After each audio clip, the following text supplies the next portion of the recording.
we have created a basic estimation form.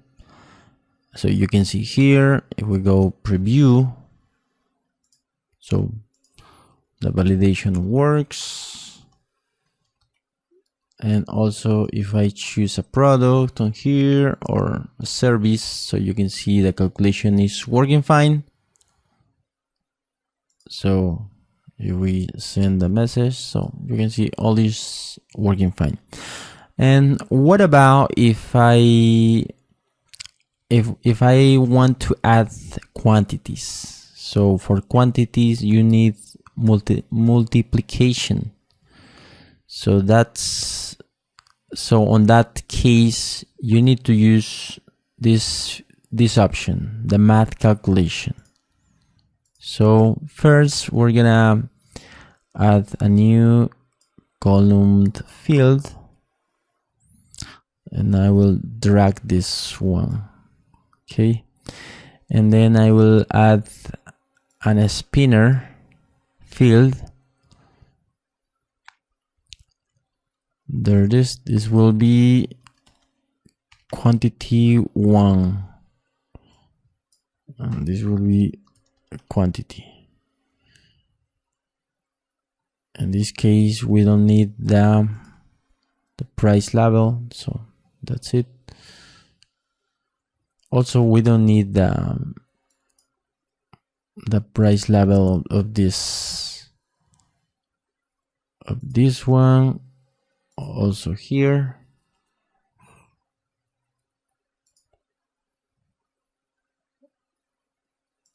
okay. Also I will add another spinner for the service here. This will be quantity 2.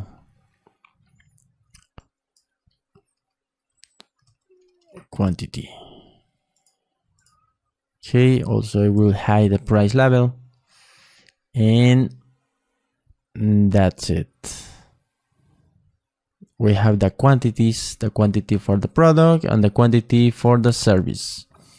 Okay, now let's go to the calculation, and we will add new variables. So you can see here, this will be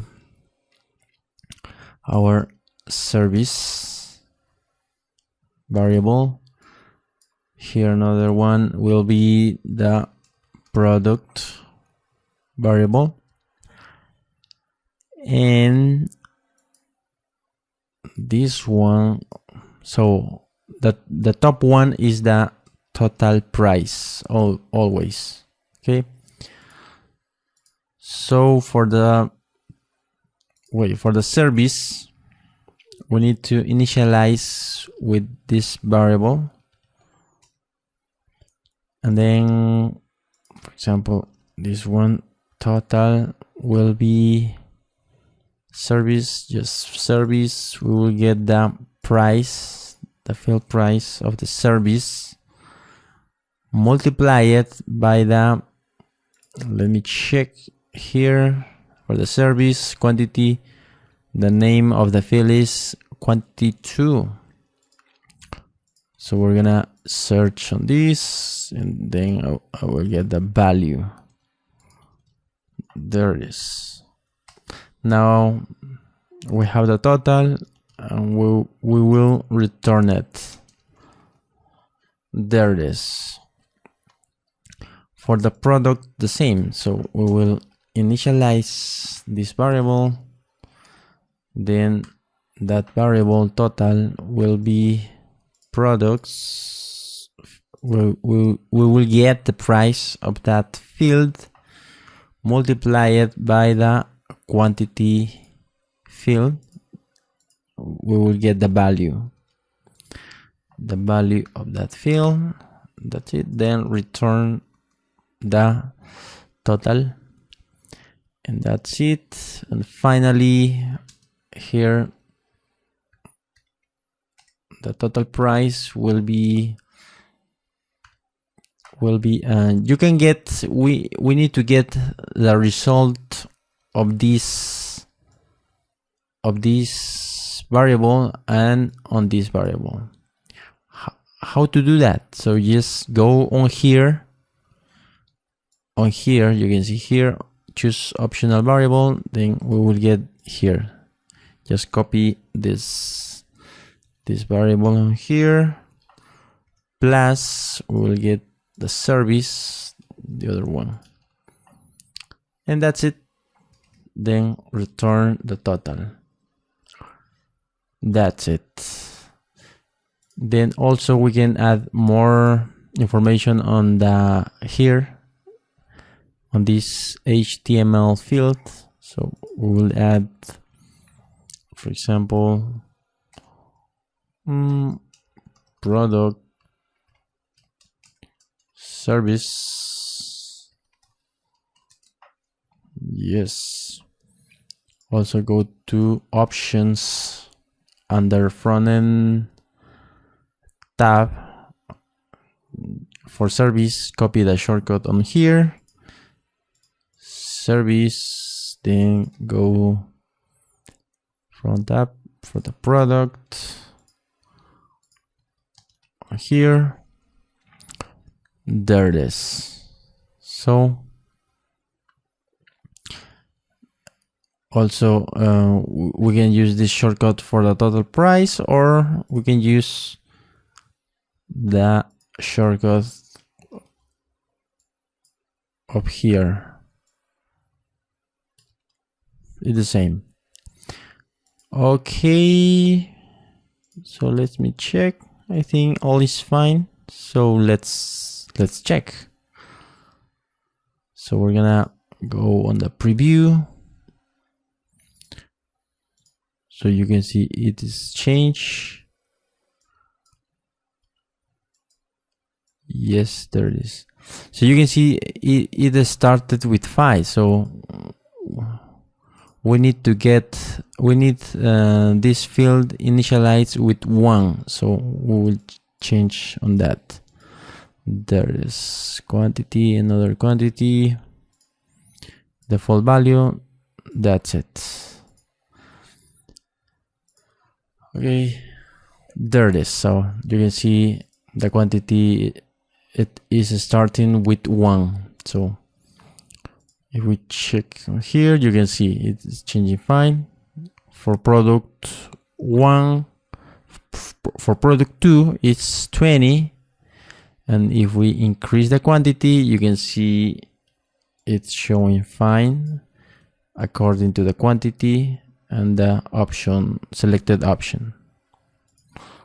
So if we go to service, the same. If we increase the quantity, you can see it is working fine, and you can see the calculation is fine.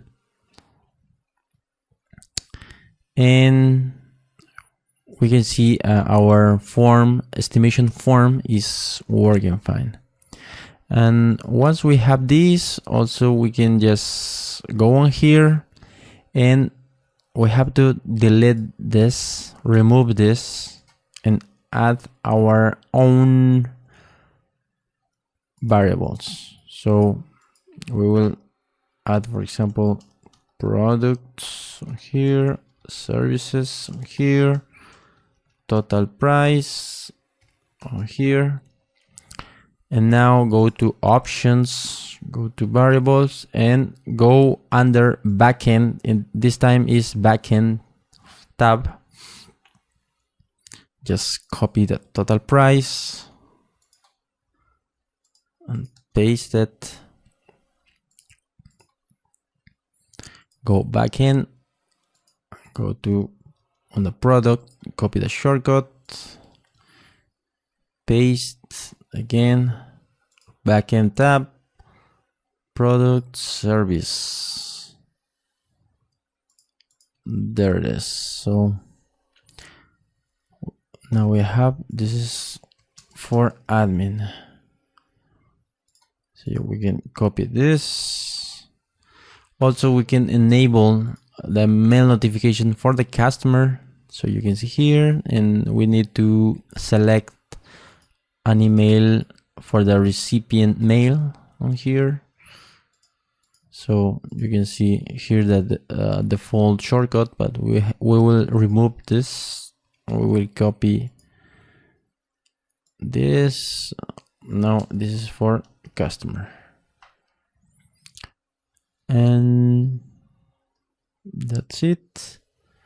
Also on submission, you can put your own content. Also, we can put this content too. There it is. So you can see this is our success message. I will remove this. That's it. For the invoice, the same. So you can add your own content on here. There it is. So you can see here, products, services, quantity. In this case, for the quantity, let's check. Go to backend, and we need to get the value of the quantity. For example, quantity 1 on here. This is for the products. There it is. Quantity for the products, quantity 2 for the services. There it is. Unit price. Okay, for the products, go to backend. Unit price, cost. Here, cost of the product. Then go variables, backend tab, cost of the service. There it is. Then the totals. So the total will go to backend. The total for the product is this one, and the total for the service, the total for the service is this one. Then the subtotal is this one, which is the total.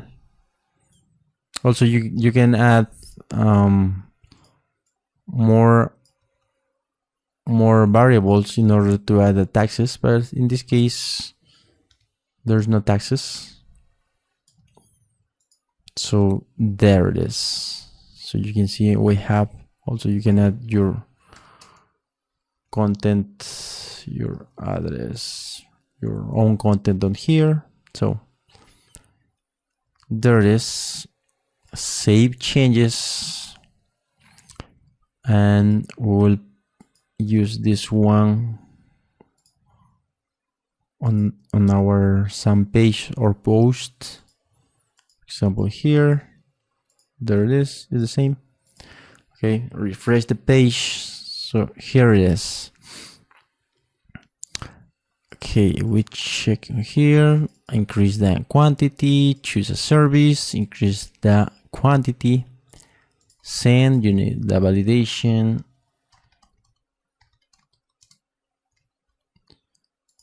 here email, submit. There it is. So let's check first the success message. So you can see the success message on here.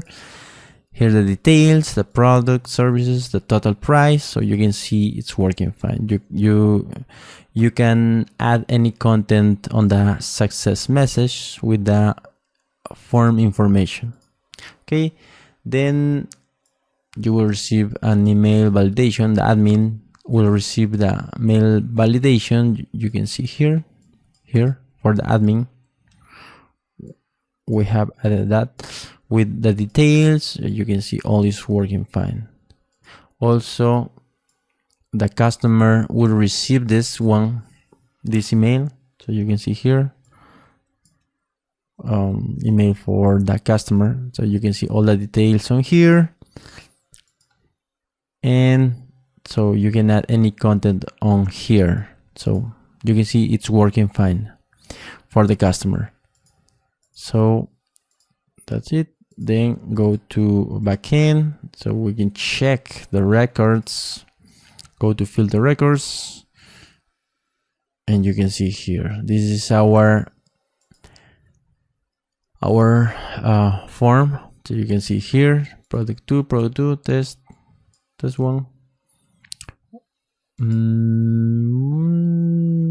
Yes, we forgot to update the records. So if we go on here, we will just copy this because it uses the same shortcuts. Go to global settings, then go to records, enable custom records, add the content, the same content, records, and save changes. Then you can go to records, go to the detail, and there it is. And wait, let me check. Okay, here the information is not showing because this form was not using the math calculation. That's why. So if we go on the our last form, so you can see here, there it is. So you can see the information is here because this record belonged to the last changes of the form when we were using the math calculation. So you can see here our information is showing fine for the records. If we go to the invoice, so you can see on here, if we go to the last record, which is this one with our custom invoice, so you can see it's here, and you can see the products, the description, quantity, the unit price, and the total, all is showing fine. So you can see here, and you have more control on here, so you can add any content on your invoice. So it's fine, it's great, and that's it. So you can see our estimation form is working fine. You can add here more variables and add more formulas, more math formulas and many variables, and add any calculation. Thanks for your attention.